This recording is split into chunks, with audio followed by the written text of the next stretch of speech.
Happy Thursday and welcome to On the Move with Nan and Cam. And we are joined today by Bart Yasso, overall running legend. Bart, how are you? I like the Nan and Cam thing. That's cool. Cool name for a podcast.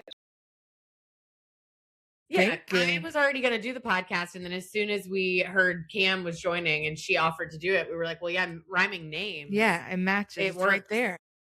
I like it. And Bart, from your running history, obviously, Bart was the head editor of Runner's World for a while. And he is the author of 100 Runs of a Lifetime, most recently. So that is the world's ultimate races and trails. So I'm going to get a little closer to the camera so everybody can see it. Yeah. And that book is almost 4 pounds.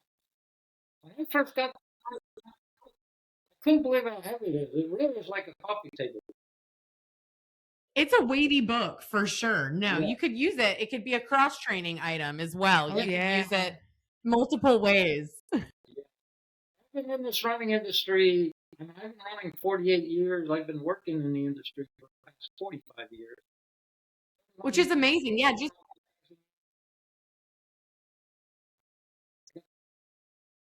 Road Runners Club of America, Hall of Fame, Distance Running Hall of Fame, Running USA, Hall of Champions. I got all these awards. yeah, I was going to say you've been to Richmond a bunch, so people are familiar with you, but explain your background with running and the running industry and kind of your place in that to some of the listeners. Yeah, I mean, it just took off when I got, like I said, I've been running 48 years. The last 45 years I've been working in. These days I actually retired. I'm still active. But it just took off.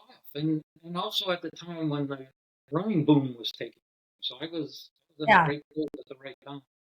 But working at Runner's World magazine for 31 years, getting inducted in the Hall of Fame, these awards over the years. It's been unbelievable. But the biggest change I've witnessed in 48 years, 45 years working in this industry is the amount of women that are in our sport today that were not in our sport when I started doing racing. So cool to do. Love to see it. Yeah. You guys, women took. One asked me a question, the biggest change I said, I said they're taking over running, and excuse me, but we're taking over the world. Running's just part of it. That's right. Not just running. I was put in my place. I really love it. I feel like that's an answer we get pretty often. Yeah. Part of my working in the industry all these years, I would go to about 40 events a year. And many times I was at the Monument Avenue 10K and the Richmond Marathon, the friendliest marathon in America, which is right. Cool. I did a feature story in Runner's World, and it was right after I was at Richmond. I coined that phrase, Richmond, the friendliest marathon. So it's nice. I think I knew that you coined it. I knew it came from Runner's World. I did not know that you were the original coiner. We get asked the question all the time. We get asked, where did that come from? Now I know.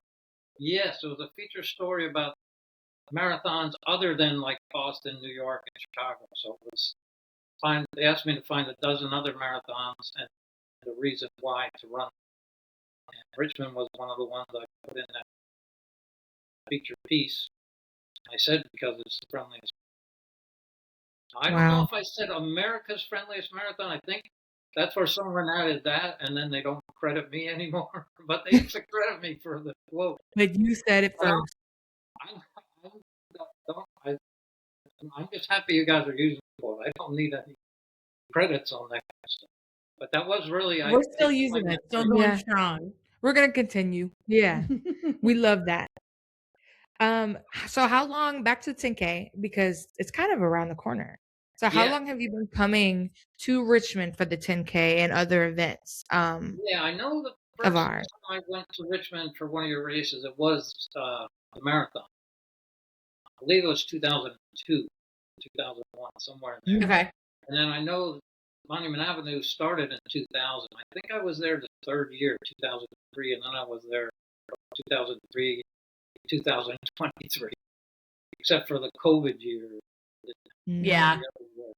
Yeah, I was there every year. I used to do a live TV show with the CBS affiliate in Richmond, and we would do a show right at the finish line.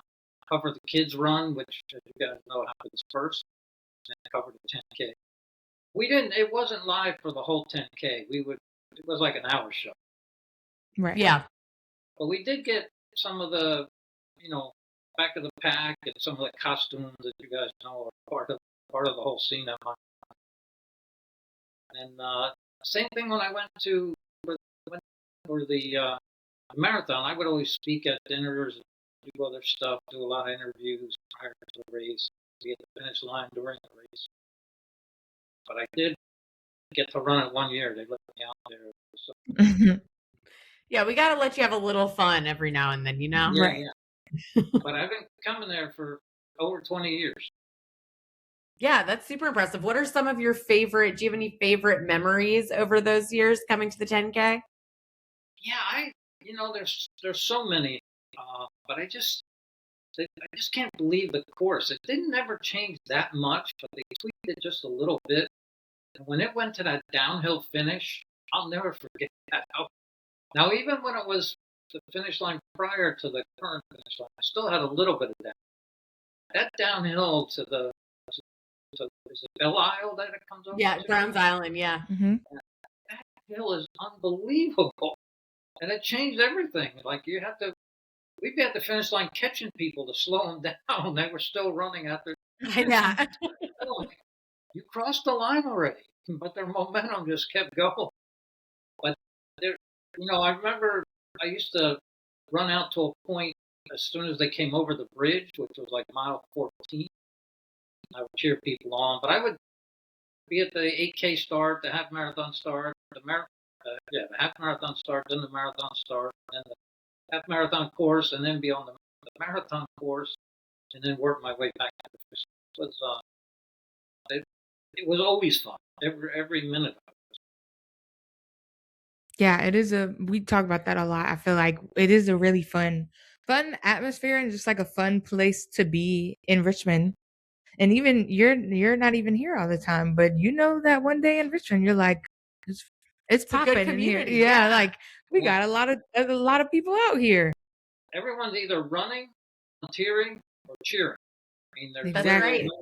there's no one left in their house. With the start right by the VCU campus, there are some college students that are still in bed when they start. Still sleeping. But That's outside very true. And I used to be on the microphone bright and early, start doing announcements and stuff, and you would see a window go up and a college student pop out like, "What are you doing at 7:30?" Yeah. And they just got You're to like, bed. you see all these people lined up? But that was maybe my first interaction with the 10K. I was one of those students. I lived in the dorm right where it starts, and I remember hearing this insane noise and being like, "What is going on out there?" Like, what in the world? And now you're one of these people that you thought were That's right. Yeah. Now I'm one of the disruptors. Yeah. That's what that happened to me last year. I was down at an expo for one of the races in Virginia Beach, and literally because I don't wake up early, No. and all we heard was "Go!" on the microphone, and I'm like, oh my gosh, what is? And I'm like, of course our hotel is right near the start line. I'm like, that makes sense. Like, of course it would be. Was that at Shamrock? I think yes, but I think it was the kids run. Oh, that yeah. heard. Well, that could have been me on the microphone. I do their announcing. Oh, well, I didn't know that. Might Might have been you down there. Well, I think that was. I think it might have been Lindsay. Lindsay Hine was down there too. So because I remember hearing the high, unless you have a high pitched voice when you yell, No, that might have been. Voice. That could have been Lindsay too, but she doesn't do Shamrock. I always do Shamrock. And they use Leprechaun Bob, which is one of their employees. Leprechaun Bob. Whoa, that's crazy. They have a race called the Shamrock Marathon. You need Leprechaun Bob. Well, that's true. That's very makes true. Yeah, they have Leprechaun. So we were flipping through your book before we logged on, and there's just so many pretty pictures in there, and I was like, this is a lot of traveling. What, and especially for running, what went into making the book and then kind of like actually figuring out your top 100 places to run? Yeah. So, well, first of all, to really go into all the details of the book, we would need a 2-hour podcast separate from this podcast because it goes on for 2 years. It's not. It's a arduous task to make sure everything's accurate, correct. But when the title was given to me in advance, the book is, with National Geographic. They are the author. They asked me to author 100 Runs of a Lifetime. So I had to figure out all the races I've been to, went through all of my passports and all the press credentials I have, and figure out every place I've been, and then come up with my personal 100 races of a lifetime. But I wanted to put some races in there that I always wanted to do and never had the opportunity to do. So there's some races in there that I haven't done, which I hope to do in my lifetime, but the majority of them. So it was really just piecing together all the places I've been, what's the most memorable. But I also had to spread them around to different. I didn't want all like 10 races in California or something like that. I really right, yeah. Out. And then different distances. The early part of the book are races less than the marathon distance. Of course, the marathon distance is a big segment of the book. But you also know, just because it's a marathon doesn't mean a lot of marathons have a 10K, an 8K, a half marathon. You guys, Richmond has a half marathon and 8K, so there's other distances, even though one of the maybe stuck in the marathon chapter. And then there were the ultras and trail runs is another segment of the book. And then the last segment is actually my favorite segment. It's a run, not a race. And why I say it's my favorite is because you guys could go do it tomorrow. You could start it you could sleep in till 11 a.m. and start to run at 12 because it's not a race. Not that I'm telling you, I'm an early bird camp, but I like your honesty because you sleep with. I'm also not an early bird. We're very honest about that. Yeah, if you can get a little sleep in before you run, I'm game. Yeah. At 4 a.m. every morning without an alarm clock. I wish I could sleep. I don't know how you guys do without an alarm? Yeah. But I don't even think I could wake up at 4 a.m. with an alarm clock. No. What time do you go to bed? Usually like 10:30, 11 o'clock. Oh my goodness. Like, this is so impressive. But you know what? I will say that the nights that it feels kind of like a nap, right? Now, this is probably not really healthy for your body. You probably need a lot of rest. But with the nights where it feels like a nap, like, oh, I just had a short little quickly, I'm like, I feel great. Yeah. But the reason why I say I like that final segment of races that aren't are a run, not a race, they're in really beautiful places. You can go there with 10 of your friends or 2 friends or go by yourself. You can go on a Tuesday and start at 10 o'clock at night or start at 7 in the morning, whatever you want. They're incredible, like the rim to rim to rim in the Grand Canyon where you're going miles in the canyon. I did this run in India near Darjeeling, India. Darjeeling is famous for tea. And I ran through the tea field the day before, and then I asked the hotel I was at, I said, I got to go up to the mountain. What trail should I do? And this guy gave me a trail from a place called Manapajang to a town called Sandafu. And when you get to Sandafu, you're about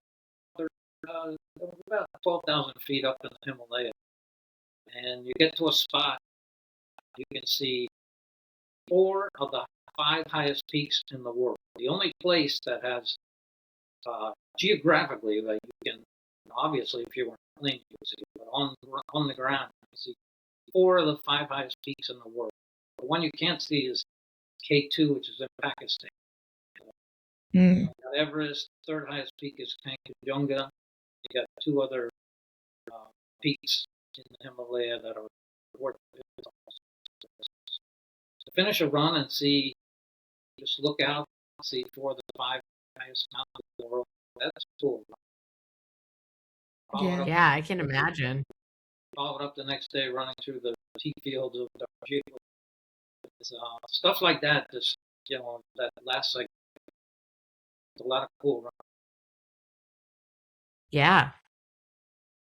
I was gonna say, so how did you select? Why did you select when you hear that? Not that I don't Well, love Monument Avenue, but Right. when you hear well, that, how did you select Monument Avenue to be Ukrop's Monument Avenue 10K to be one of those races? What made it stand out? well, yeah, just because going there all those years, it was always just a great race. Sometimes it was cold, sometimes it was warm. It had a little bit of everything in that springtime race date, but there was always the concentration of the kids run first to get 1,000 kids Yeah. to run like a mile. Then the adults would come in. Some of the kids actually would do that mile and then go do the 10K. Yeah, Yeah. no, it's crazy. But I just looked at races that were so well organized, had great logistics, and I know people would love going. Richmond is that's why I picked Monument. It's a classic race. The way the race does all the heats, it's like having like 30 little races in one big race. So if you Yeah, have no, it really everyone is. at the starting line at the same time and everyone runs, and someone doesn't cross the finish line for like 20 minutes. It's just not cool. Yeah. The way it is with the waves, you start in your wave. Waves are designed to be people of your ability. So you're running around like-minded runners that run your pace. And that's what it's all about. And it's a beautiful street. I know they took some of the monuments down, even though it's called Monument Avenue. But the, the, the beauty of the street has never changed. And the amount of people that are out there cheering on race day. The same deal. I only did the 10K one time. I asked them, I said, gotta let me run the 10K one time. Okay, we'll get all your stuff out of the way and go run the 10K. So just remember, they make a big deal if a race has a band every 2 miles. There was there were like 3 bands every block. Like, I've never seen anything Yeah. like It's loud. the vibe that is out there, and everyone is just having fun. That's why I put it in. Yeah. It's like once you get just far enough away to where you can't hear the band anymore, another one is coming up. So Yeah. you're like, it's fine. It's Yeah, fine. I they got are another one coming. enthusiastic about their band. They are what was, I don't know if that term's still around. When I was young, we always called it garage bands. Just Yeah. 4 friends that had a band. But some of them are really talented. Richmond has a great music scene. So Yeah, we're a creative town. So Yeah. we're full of creatives. It's nice. And that is well displayed on race day, from signs to party stops Yeah. to costumes. I was going to say, I think a thing I love thinking about it, we talk a lot about that it's 90% local. And Richmond is a city that likes its weird, quirky inside jokes and things. And I always love the very inside joke Richmond costumes and signs that you see that day. And it is just a celebration of this community that likes its own things. Yeah. And I always think that feels fun because we have a lot of festivals, but we don't have a lot that are just celebrating everything that is uniquely Richmond. Right. And even with Ukrops as our title sponsor, people love Ukrop's White House rolls and rainbow cookies. And that is something, if you go anywhere else, no one is understanding the passion that this community has for that. Yeah. Yeah, you guys have a great restaurant scene. That's what it's all about. That's what runners want to We experience. do. Like, the race is the focus. Yeah. But the weekend is what it's all about. So you don't do the race in Exactly. the car. You go out to eat. It's one of the cool parts of Richmond, which there's cool parts of town. I was always impressed where I would end up. They would always make my reservation. Go to this restaurant. It was always a good place. And I was going to say, you don't have to ask many people, and people get passionate about telling you all the places that you should go when you come to Richmond too. Yes, I'm sure anybody that you ask, like, oh, where should I go eat? They have a list already. Like, here's my top 5. When I would do the race announcing at the finish line of Monument 10K, I always would glom onto some young person. I didn't know all the costumes. Young Yeah. I mean, you don't know who else it is? I didn't ever see the movie Frozen yet, or Frozen 2, whatever. People thought I lived in a cave or something like that. I always have found someone young that knew all that stuff. So Yeah. Yeah. I knew 90%. There was always a couple. Who is that supposed to be? Young person always knew. Well, hey, that's another reason it's great. It's an all age event. I love that about this race. It's fun. It really is. Like, people get so caught up on, like, oh, I can't run 6 miles when I'm out there promoting it and stuff. And you're like, I don't think you realize you can walk, and there are so many people walking that you're not going to feel by yourself. So it is just cool because there's not many events that transcend like age and distance ability and like speed quite like the 10K. And that's also what makes it fun, is that it's a community feel, but it is truly for everyone in the community. Yeah, and like you said, Bart, that it's like you never know what you're gonna get, especially like with weather or like how many people are gonna be out there. Like obviously, there's always gonna be a ton of people out there, but why do you think that? Like, why would you say that somebody should go do the 10K, especially if they're from Richmond? Like, why? What would you say should be a reason that somebody should go do it? Yeah, just because I always look at races, especially like a 10K, where it may be where you convince someone to do their first race. And I always tell them, like, you do Richmond, I guarantee you'll be hooked on running. You'll want to keep doing more races. Somebody would have told me when I did my first race 48 years ago, that I would run in all 7 continents and win all these awards. And I would have told them, Yeah. Richmond's that race that people can find their pace, their kind of people, have a great experience, and that's when they get booked. So we'll put a warning on, if you're going to do 10K, you're going to get hooked. Just so you know. Yeah, It's a good thing. That's a good disclaimer. Yeah, good disclaimer to have in your race. I agree. I like it. I'm happy with that disclaimer. Yeah. Well, we did want to do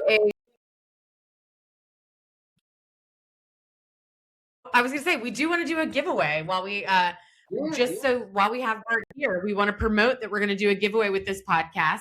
First pod giveaway for us. Pretty exciting. So if you want to win a copy of 100 Runs of a Lifetime, the world's ultimate races and trails, you just need to comment on this video and tell us where your favorite race that you've ever done is, that you would put in your own book. And you know what? Just tag us in there. Let us know. Leave your comment. Yeah. And we'll pick one winner to win a free copy of the book. Woo. Very excited. Everyone has their 100 runs of a lifetime. People that have been in running. So I always encourage people to keep track of where they race, the races they do, have like some kind of diary, whether it's best to do it electronically these days, save like little notes you have, because I could have written the book a lot faster if I would have done that myself. But I started out with, I jotted down 200 races right away. I had to take 200 to like 150. That's crazy. That is crazy. Then down to 110, down to 100, and then figure it out. Make sure I have it spread out all over the place. It was arduous just to get started. And then after you got to like 100, then you got the right point. So the prep is not stop. It was pretty tough just because there are so many good races. Sports Packers doesn't get really good races. Thank you. I see all your medals behind you, and it has me wondering, when you do this many races, you're getting rid of some, right? You can't keep them all, or do you keep them all? That's a photo. That's a photo. No, when I was at the World, somebody asked me to take all my medals, and they were going to auction them all and raise money for charity. So I said, "We're going to have them all." I gave them all. Somebody at Runner's World was smart enough, before they mailed them away, they laid them out on the table and took a picture of all the medals. I like that. Oh, that's cool. It looks real. It does. Yeah. And I would have never thought of doing that on my own. Those medals were just like in a box.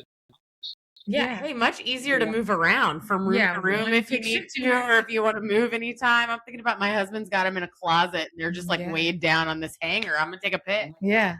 It just needs a pic. When I go to a race, somebody comes up to me and says, I have your medal from such and such a race. It's in my some living room or in the basement on the treadmill or whatever. Tell me where. So that's so cool. They donated to a great cause. I think I have more than that now. Since I've been retired 8 years. Okay. So if you've replenished, you have a couple So you more can make now. it. You can take another picture. Yeah. But this thing, I'm glad you think it's real because it works on. Yeah, I know. It definitely looked real. It's only a photo. Love that. Well, we mentioned we end all of our podcasts with a little this or that to get to know our guests, and they might be running related, they might not. They could be about anything. So, do you got one, or do you want me to go? I got one. Okay. Just thinking because Valentine's Day was last weekend, and so I was thinking about sweets and stuff. Do you prefer cookies or brownies?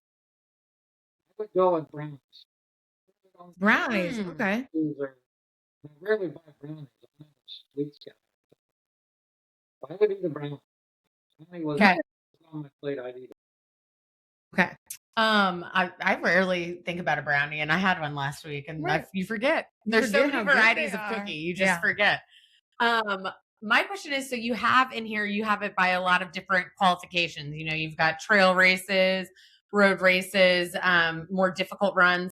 Do you like something that in your ideal world, do you like something that is maybe like a 10K where it's done early, you have the rest of the day to kind of go do whatever you want to explore the city you're in? Or do you like something more like a rim where they're, it's a little bit more fully immersive and it's a big thing that you feel this like huge sense of accomplishment? The long run stuff. I do remember the first 50-mile race I did, and I didn't know what you want to run an even pace. How do you run an even pace?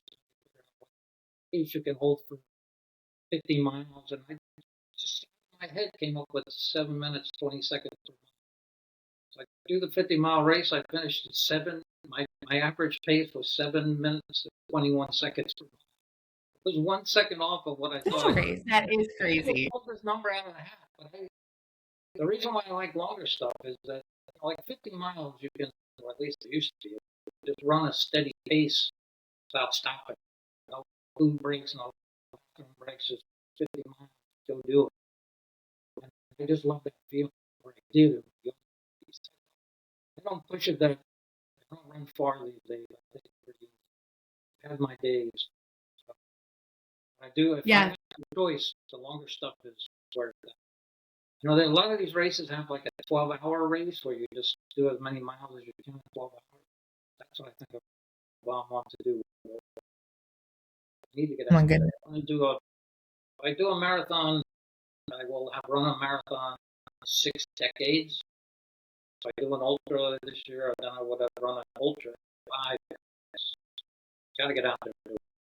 I may use one of those 12-hour races because I would do the marathon and then just continue and do the I think it's cool. I like spectating. I've never done one of those. I like spectating events like that because I do think it's very cool to see people that are pushing themselves to do something that like the average person thinks is crazy or doesn't think is possible. And it really is just so much like discipline. Like I'm like that type of stuff is very possible for everyone. It's just this person put in all of this prep time and has this like insane amount of discipline to do something. So I always find that fascinating. I do like spectating events like that for sure. Yeah, I would love to spectate the Barkley one time.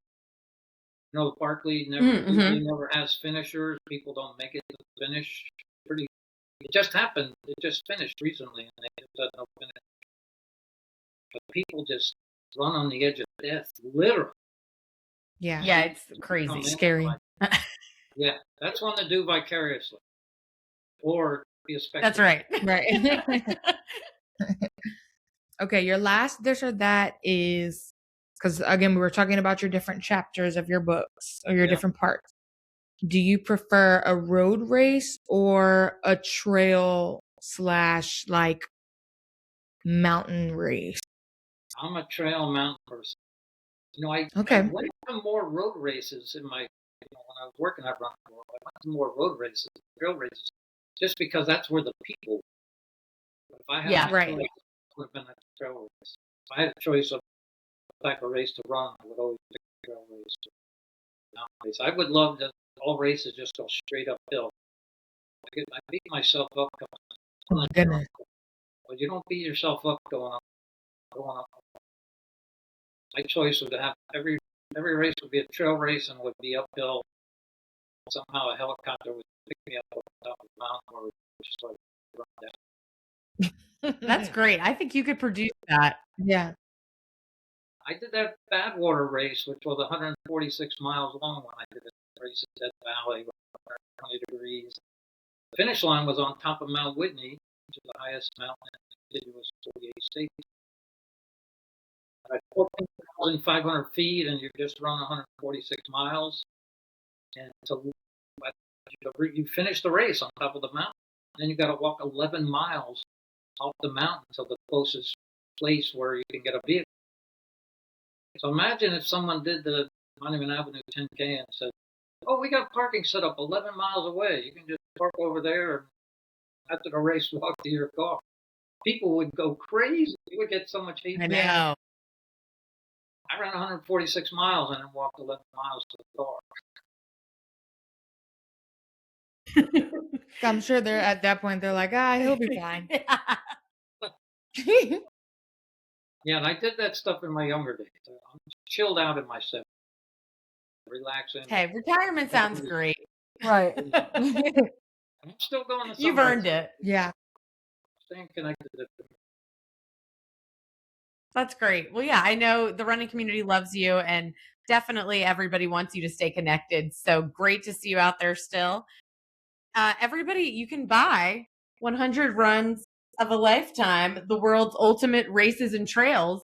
I'm guessing anywhere, any bookstore, and then anywhere, and then online. So, Bart, thanks so much. I do think this is like, we were just looking at it up here. It's just like such a visually stunning book, too.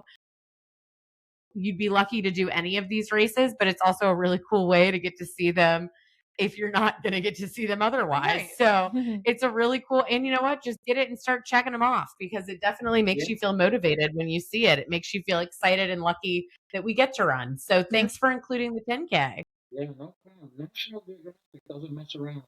So they don't mess around. Those are the big dogs. Yeah. This is a serious book right here. Most people don't know it's me. I'm on like the 4th page. There's 4 guys running side by side, the picture. I'm gonna go look now. Yeah. There's me. Let's see.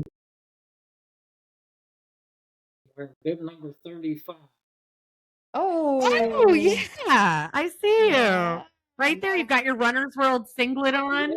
Yeah. And you know, it's funny. Yeah. My niece and nephews and my grandniece and nephews, they always say, "Hey, Uncle Bart, you had a mullet in your younger days." And I said, "I don't know. The mullet was coined then when I ran that race." So many Hey, a mullet's kind of back. Okay, that's back in style. Yeah. They're probably like, Uncle Bart was styling. It sounds like they're making fun of me when they say it. I'll go with the style. No, it looks stylish. It's a good flow. Got a good photo. It's not my photo. It was given to me by the picture people. Okay. So that's the photo I submitted. You know, they wanted one photo of me. I said, "Can I use a photo when I was younger?" I said, "Sure." So the only photo of me in the book. And I was happy. That's fascinating. I didn't even think about that. Yeah, I didn't want photos of me. I wanted photos of the races. So it was really cool. And they do have amazing. Yeah, it's truly beautiful. I love that sneak peek that we got too. So everybody, look, when you go pick up your copy, look for Bart bib number 35 on page 4. Well, thank you so much. Yes, thank you so much. I'm so glad you guys do. Thanks. It's really what the running community needs. Yeah. Well, thank you. We love it. We have fun with it. We really enjoy it. Yeah. Keep up the good work. Thanks. We appreciate it. Thanks for being on. And thanks for listening, everybody. And make sure you enter the giveaway to win your copy of 100 Runs of a Lifetime. Thanks. Bye.